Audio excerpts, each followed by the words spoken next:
You're recording everywhere? Yeah. Awesome. Do a one, two, three, and then clap your hands. One, two, three. Welcome back to the Galaxy Channel, everybody. I have an excellent video for you, and I have some amazing news. Today, you aren't just going to have to look at my face and hear my voice. Today, we have an excellent guest, Jenny from Coral Real Estate. Welcome to the show, Jenny. Hi, Jared. How are you? I'm doing pretty good. The weather's getting nice. I think enjoying my coffee here. We're going to have a great conversation, and then I'll probably go for a run and enjoy the sun. What about you? Wow, you're so much more productive than me. Well, I'm probably going to be sitting in my seat for a little while after our conversation, just catch up on work and stuff. Yeah, that's good. That's good. Keeping busy in the real estate world, right? It's not so glamorous. It's mostly paperwork. It's not as glamorous as it looks on Instagram sometimes, right? Yes, exactly. So yeah, Jenny, I really appreciate you being here, and the reason why I wanted to have you on today is basically I was thinking of doing some more real estate related content here on the channel and make some videos that might help some realtors to advance their real estate career, meet some of their goals, in general, just get a little bit better at social media and take marketing on social media maybe a little bit more serious as something a little bit more seriously, I guess, to Yeah. use the proper English, as something that can help you achieve your goals and build your career in real estate. And with you in particular, I've noticed for a while now, I use Instagram quite a bit, and I've been seeing your posts pop up. So I thought you would be a great person to come on here and talk about Instagram for real estate. Does that sound fun? That sounds amazing. I wouldn't say I'm an expert, but Mm-hmm, mm-hmm. I try all of the things that I'm supposed to try. And so we can definitely talk about that. Perfect. Yeah, that's what we're all about over here on the Galaxy Channel. We're not all about being experts necessarily, or trying to say that we know everything and that we're the perfect geniuses. So I think that you're gonna fit right in.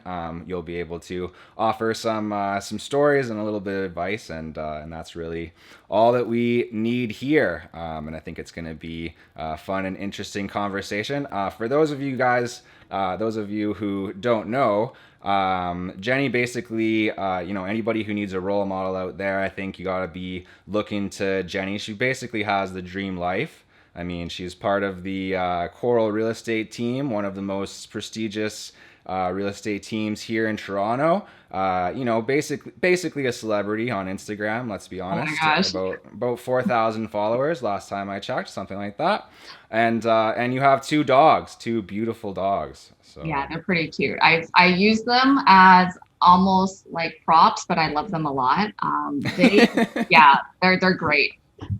I've heard of some people writing off their dogs as a business expense actually because they That's all like put right. if you put them in your content enough, and if if they're kind of maybe they're like the representation of your business or whatever, that the mascot, that was the word that I was looking So for. before I started, I guess my Yeah. Instagram, I tried to start their Instagram and then try to get like free stuff from people, who want to market their stuff on my dog. So Yeah, yeah, that didn't go very far. yeah. That's okay. They're very photogenic though, those two. They are doing well. There's a lot of people out here in the dog Instagram game, So 100%. sometimes it's not about how cute your dogs are, but about who you know. You know what I mean? Yeah. It's also about consistency, I find, because I was not consistent with them, like even though they were cute as fuck, but yeah, that didn't work out. That's definitely a big part of Instagram and a big part of social media in general is consistency. But we'll get into that as we progress down the line of the conversation here. The first thing that I want to talk about, though, just to scratch the surface. Basically, I'm kind of wondering why is it, maybe this will seem like an obvious question to you, but might not be that obvious to some other people out there. So why is it that you've chosen to put so much time into Instagram as a realtor? Like, why do you use Instagram as much as you do? Yeah, so when I first started off in real estate, I didn't have much money to use on marketing. So Hmm. like the traditional Facebook marketing with the ads and flyers and stuff like that. It costs a lot of money. So Yeah. I thought to myself, like, where can I have a platform to start an organic following, which I thought Instagram's great for. And also, I find that most of my demographic, my target demographic, lives on Instagram. I've Hmm. been told to use TikTok, but I mean, it's like a bunch of little kids, so it's not really relevant to my business. And also, I really enjoy taking photos, editing photos, and making things pretty. So I felt that that was, my strong suit. So I kind of went with where I felt comfortable with keeping money and in mind of like I just didn't have enough money to do those other things that realtors are doing, billboards and such. So I had to go a cheaper route, and it was more work. But I think I've got a good following at this point. I'm getting a lot of business from it as well.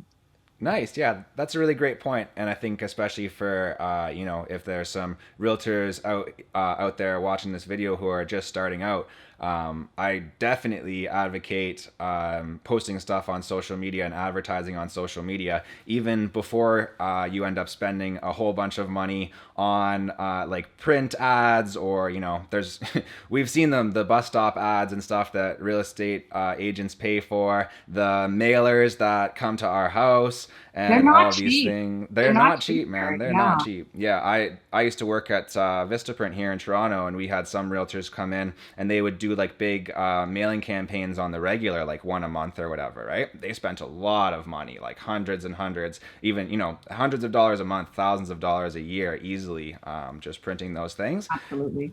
Yeah, and I think you got to kind of get the message right first, right? And that's why Instagram can be a good test for that. I mean, I'm willing to bet that the stuff that you're posting now is not the same as when you started, right? Oh gosh. If you watch my first video, you would like cringe because I couldn't even watch it.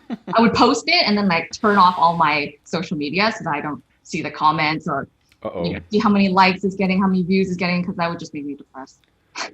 Yeah, yeah, and it kind of as you've marketed yourself a bit and as you've tested the message, things have probably changed to what you're posting now, right? And I'm gonna guess, well, I know because I follow you on Instagram, but you've gotten more interaction and more business even from it, right?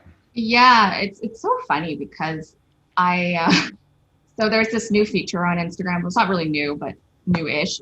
So Reels, it's just short 15, 30-second segments. Hmm. So I was trying to test that out. And so I did like a stupid rap video. And that seemed to get a lot of engagement. I got like 2 clients from it. And I just thought it was so silly because it was really just 30 seconds of me being an idiot. Hmm. And like, I was just really shocked by the outcome. Yeah, that's something that we can dive into, actually, something that I definitely wanted to get into in this video with you. So that's a great jumping on point there. I think Reels is a great example of this and something that you and I have talked about. But, something that a lot of people overlook on Instagram is just how much you have to play to the algorithm and use new features, right? 100%. And there's no better way than just to test it out. And if you don't like it, you can always delete it. But just thinking of ideas, it doesn't, like, you got to actually execute it.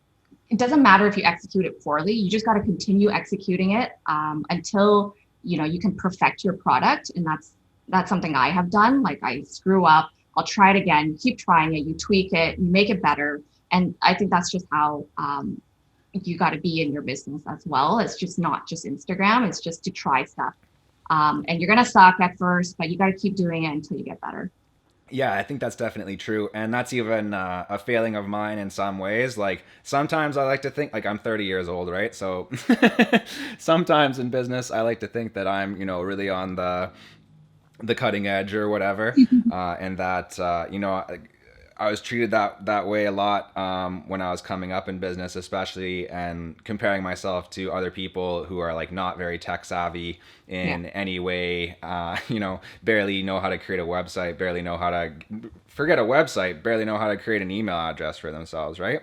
But but I have to admit, in some ways, I haven't been the perfect angel on this. And like when Reels came out on Instagram, for example, I was kind of like, oh, I took that bit of that grandpa approach of being like, oh man, like this is another Yeah. thing that I have to do on Instagram. So I've done a few Reels and stuff like that. Not really on my business page, but I think I should probably do a little bit more. Maybe this is like my confession moment right here, where I need to do more Reels. But you found that it's helping your account grow and helping your reach grow, right?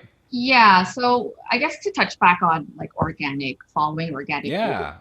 when you do these, when you test out their features, Instagram naturally wants to, I guess, perfect their features as well. So the more you use it, the more they're able to troubleshoot and make it better. So they will push your content out further. So for example, I do these educational videos that are super informative. I put so much work into them. They last about 3-4 minutes, and I get about on average 300-400 views. But on a reel, which was 30 seconds, less professional and less polished, and that reached like over 2,000 people. So just to give you an example of the reach that you can get, and it was less work. End of the Wow. day. Yeah, that's crazy. Such a good point too. Like Crazy. you don't really have to this word gets thrown around a lot, right? Like, oh, you have to play the algorithm, or you have to Yeah. follow the algorithm and stuff Mhm. like that. And it's a big fancy word, and it means math, and it scares a lot of people, right? But Exactly. It's it's a kind very of intimidating word for sure. it is intimidating, and it also brings kind of to mind like this, I don't know, image of like a robot, like puppet master behind the scenes, kind of like I control your life on Instagram or whatever. But yeah, to humanize it, and from like Jenny's point of view and from mine, like we do a little bit of research on social media and stuff like that. Like I'm sure you watch some like YouTube videos and whatnot about it, and I just watch try a to lot of YouTube videos. That's where I learn majority of the things that I'm doing online. yeah. Um, is from YouTube essentially. There is no other place for you to kind of get that knowledge besides other people out there testing it.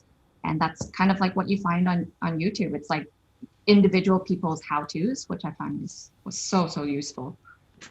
Yeah, just not being like intimidated by new ideas and new things, right? Just be like, okay, like this is something that I don't quite understand. Like for me, when Reels came out, or even for like a lot of my clients when they start on YouTube, it's overwhelming, right? And they're just like, oh my gosh, I don't understand Mhm. this. And I think you're a good example of someone who's had some success, and built up an audience and even got some business from it, and in kind of a trial and error type of way, right? Like not being afraid to try stuff and just be like, okay, let's kind of see the results of this, right? And I think, yeah, Jenny, I think that you brought up another really good point with like the algorithm, and playing to the algorithm and all of that, but also checking into like the effectiveness of what you're doing, right? And like looking into the analytics, like you were saying, made a certain type of video, it got like a couple hundred views. You made a different type of video, it gets more, maybe thousands of views.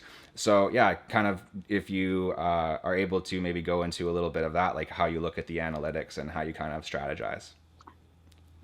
Okay. So what I find performs well is usually stuff that are more personable, Hmm. more about myself. Like I don't know why people like to see my face because if I could, I would just post houses all day. A But lot of people people really do. like, yeah, like people really like seeing you, you being authentic, which is something I try very hard to be.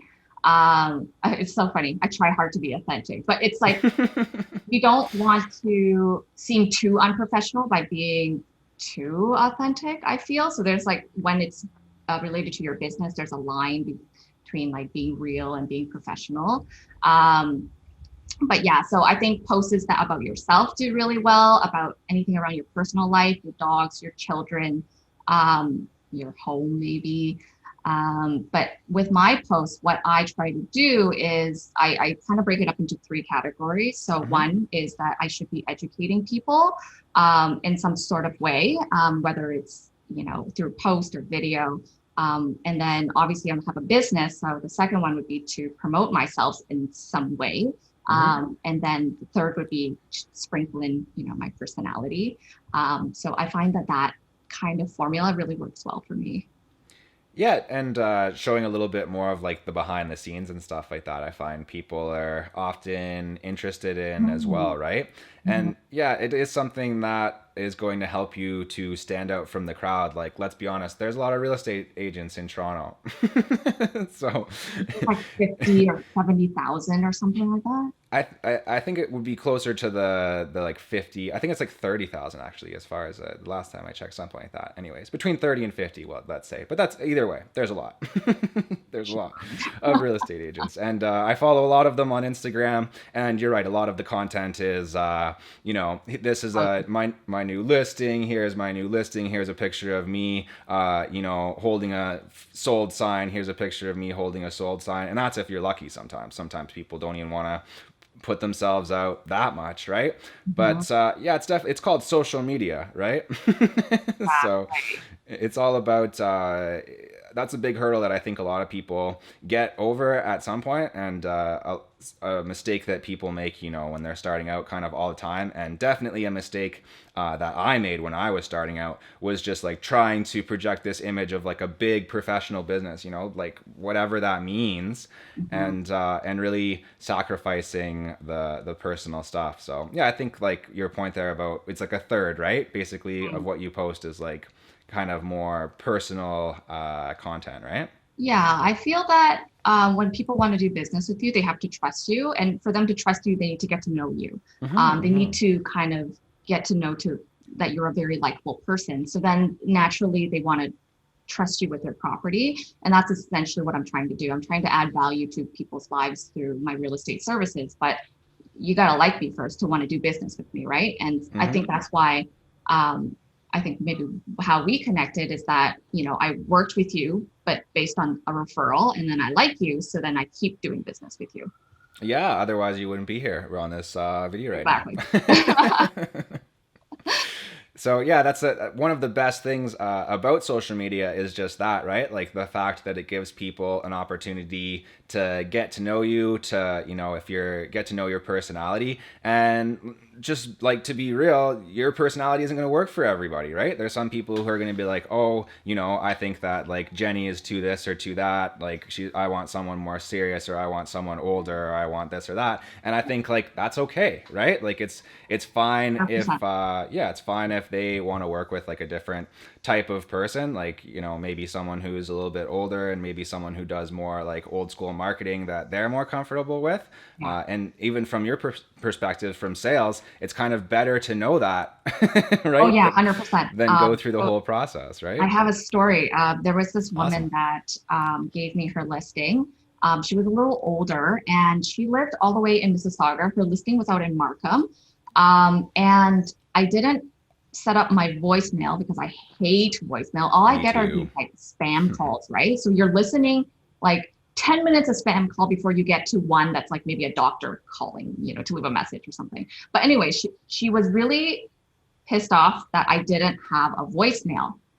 And I was like, you could like usually I use text or email. She's like, yeah, but you don't have voicemail. I don't want to do business with you. So give me back my keys. I was like, Oh. yeah, I'm fine with that. Like, here are your keys. You know, good luck to you. I don't want to deal with you anyways, because if I had to, let's say, so right now we do a lot of electronic signing. Imagine I had to like drive all the way to her house Yeah. in Mississauga. I live downtown. To drive all the way to her house just to get her to sign something, right? And then I was just like, if you don't know how to use email and text, I don't think I want to do business with you anymore. Yeah, exactly. And that's one of the great things about content, right? Like it allows people an opportunity to get to know you, but yeah, it definitely saves you some time in that sales process. Like if it's gonna get to a point in the relationship, like that it's not, things aren't meshing and things aren't lining up, I think you'd rather have that happen in earlier stages. So definitely better. Anyways, this is getting to be a pretty long YouTube video, but I think it's been an awesome conversation. I think that I definitely got a lot out of it. It's going to be informing how I'm progressing on Instagram, just to kind of sum things up, what we got into here, at least like my key takeaways. Adapting to the algorithm, I think, is a big one, right? Like looking at what type of content is popular, as well as, you know, balancing the type of content that you're making, right? And not making it like so rigidly business, but also not making it just like a personal kind of account where people don't even know that you're a real estate agent, right? Some other things coming up that I didn't draw out. I think, well, I think it's important for me because when I see other people's Instagram, like let's say a mortgage broker, I want to be educated by them, right? So I feel like if you're a business like myself in real estate, you need to educate people as well. Like you have some educational videos of how to film, like how to film a podcast, how to take better photos, how to get better audio on your videos, and that shows your expertise in that field as well as you're providing valuable information to people. So I think that's super important too on social media. Yeah, oh yeah. If you can give people some advice and they're actually able to use it, I think after a while, like they kind of start to view you as like a leader or somebody that they look up to for advice. And in business, I mean, there's not really a better position to be in than that, right? So. Yeah, for sure. For sure, for sure. So we're gonna get out of here. Jenny's got a lot to do. She's got dogs to take care of. She's got babies to feed. She's got babies to feed, dogs and babies. Who knows how she does it? How she has time for great Instagram content is gonna just be her own secret. She must be Wonder Woman or something. I'm not sure, but anyways, we'll let. Hey, Jared, I have a song for you. I made a song for you. You made a song for me? I made a song for you. Okay, all right. Well, wait. We'll close it out on Jenny's song then, and make sure you guys follow her on Instagram as well. We'll link it down in the description. But here's Thanks Jenny's for the song. interview, Jared. Hey, no problem. I feel so special. You like picked me. That's what we do here. We make people feel special. Okay. All right, here we go. I'm here with Jared, not the guy from Subway. We're teaching realtors Instagram to slay. I got a baby, 2 dogs, and a decent car. Use our tips to take your business far. Scissors drop. That's my song for you. All right, that's the song. If you want more great content like that, make sure that you go follow Jenny on Instagram. I'm gonna say her last name wrong. Jenny Boy 416. We'll link it down below. I said it wrong on Instagram. Thanks, Jared. Thank you so much. This has been amazing, and look forward to seeing you again soon. And maybe we'll be able to do a little shoot in person sometime. That would be cool too. Yeah, that would be pretty cool. I can't wait to see your reels. I'll be doing, and make sure you guys follow me on Instagram because I'll be doing some reels for Jenny. So yes. Thank you again for being here, Jenny. Thank you guys for watching, and we'll see you next week. Goodbye.